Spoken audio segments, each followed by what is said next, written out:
16 কলার ভিতরে ধরেন শুরু হয়ে গেল 1 কলা, কাপড় একটুখানি এক পাশে, এরা মুখ ঢেকে অভিনয় শুরু করে দিল। তোমার কাছে জীবনে কোনোদিন কোনো আবদার তুমি পূরণ করতে পারলে না। অভিনয়ের কান্না। কিসের কান্না বলেন? বলেন কিসের কান্না? কাপড় দিয়ে ঢেকে কাদার ভান করছে, আবার তলে তলে দেখছে যে দেখি তো কেমন মনটা গলছে কিনা, মনটা গলছে কিনা। এখন ওরকম করে কাঁদছে আর বলছে, বলতে বলতে বলছে, যদি তুমি আমার কথা নাই শোনো তাহলে তোমার মতো তুমি থাকো, এই যে আমি গেলাম। কথা কি বুঝতে পারছেন? কথা কি বুঝতে পারছেন? এখন এই যে আমি গেলাম যখনই বলছে, তখন চিন্তা করছে, হায় রে হায়, এত সুন্দর স্ত্রী যদি আমার কাছ থেকে চলে যায়, আমি কি আর এই বয়সে আর স্ত্রী পাবো? কাজ কি জাগা মতন গোতা মেরেছে শয়তান। ওই বালাম বিল বাওরকে যদি তোমরা হাত করতে চাও, তাহলে তোমাদের কাজ হলো তোমরা যে ওর স্ত্রীকে হাত করো। বলেন নাউজুবিল্লাহ। কাকে হাত করো? স্ত্রীকে হাত করো। কিভাবে? তোমরা স্ত্রীকে টাকা পয়সা, সোনা দানা, গহনা, সম্পদের লোভ দেখাও নারী জাতি, ও দেখবা যে তোমাদের কথা মেনে নেবে। আর ওর স্ত্রীর মাধ্যমে ওকে এই বিষয়ে দাওয়াত দাও, এই বিষয়ে দোয়া করার জন্য বলতে বলো, দেখবা যে তোমরা সাকসেস হবে। বলেন নাউজুবিল্লাহ। শয়তান যখন এই বুদ্ধি তাদের মাথার মধ্যে ঢুকায় দিল, ওই 9টা কওমের নেতারা সবাই একত্রিত হল।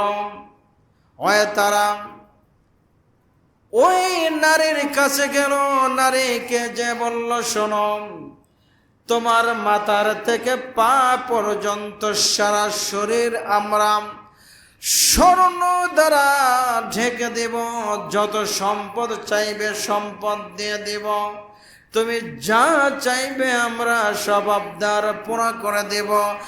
শুধুমাত্র কেবলমাত্র আমাদেরকে একটা কাজ করে দিতে হবে। কয়টা কাজ? বলেন কয়টা? আরো জোরে। কাজ কিন্তু বেশি না, কয়টা? এখন নারী জাতি যখনই শুনেছে মাথার থেকে পা পর্যন্ত স্বর্ণালঙ্কার দিয়ে ঢেকে দিবে, ওর মাথায় কি আর কাজ করবে? করবে? নারীদের কলা নলা বলা কয়টা? কে মুরব্বীরা জানেন না আপনারা? বলেন না, আপনাদের কাছ থেকে তো আমরা শিখেছি।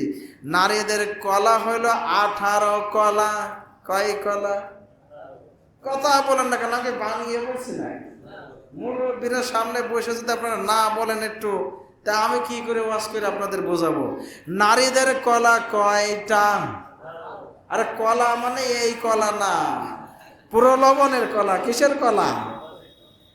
এখন নারী জাতি শয়তানকে কন্ট্রোল করে ফেলাইছে। স্বর্ণ পাবো, বাড়ি পাবো, গাড়ি পাবো, টাকা পাবো, সব কিছুর লোভে ওর মাথা এখন আর কাজ করে না। ওর স্বামীকে ডাকে অন্যান্য দিন যে মধুর সুরে, আগো আমার স্বামী, আর ওই দিনকে ডাকছে, এদিক শোনো, তাড়াতাড়ি এসো।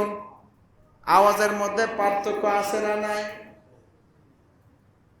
বালাম বিল বাউর তাড়াতাড়ি করে তার স্ত্রীর ডাকে সাড়া দিয়ে বলে, ওগো আমার প্রাণ প্রিয়া স্ত্রী, কি হয়েছে বলো, আমাকে এইভাবে ডাকো কেন?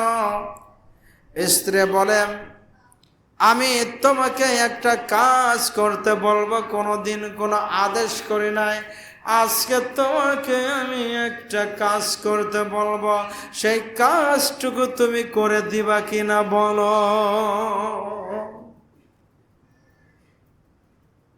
স্বামী বলে, কি কাজ করতে হবে বলো?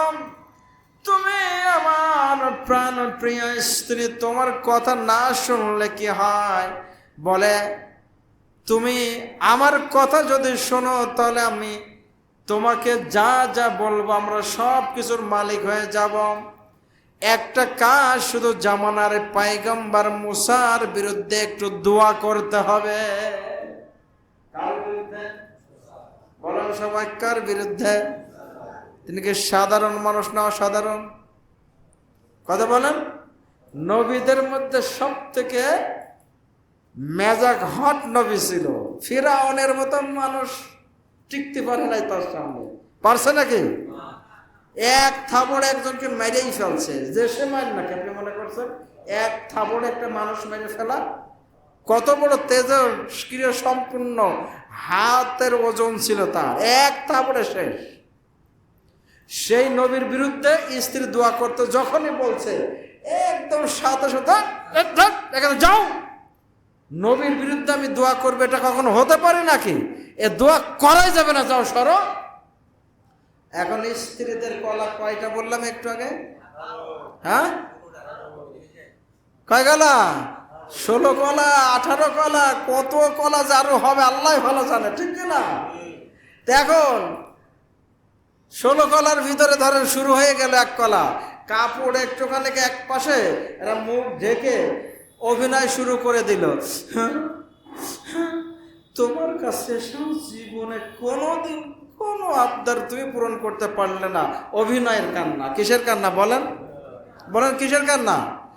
কাপড় দিয়ে ঢেকে কাদার ভান করছে, আবার তলে তলে দেখছে যে দেখি তো কেমন মনটা গলছে কিনা, মনটা গলছে কিনা।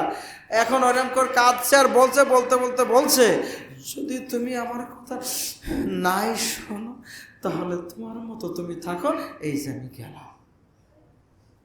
কথা কি বুঝতে পারছেন? কথা কি বুঝতে পারছেন?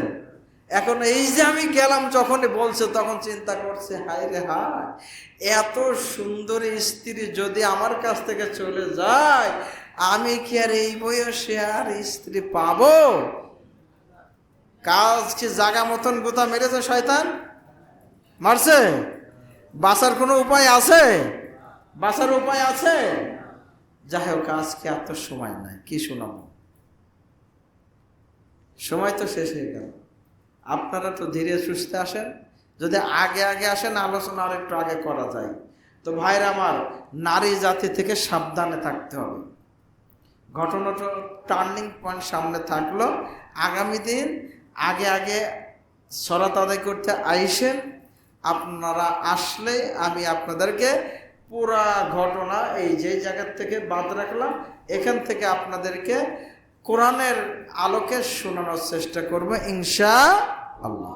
আল্লাহ যেন আমাদেরকে আগে আগে জুমার সালাত আদায়ের জন্য মসজিদে আসার তৌফিক দান করেন। আল্লাহুম্মা আমিন।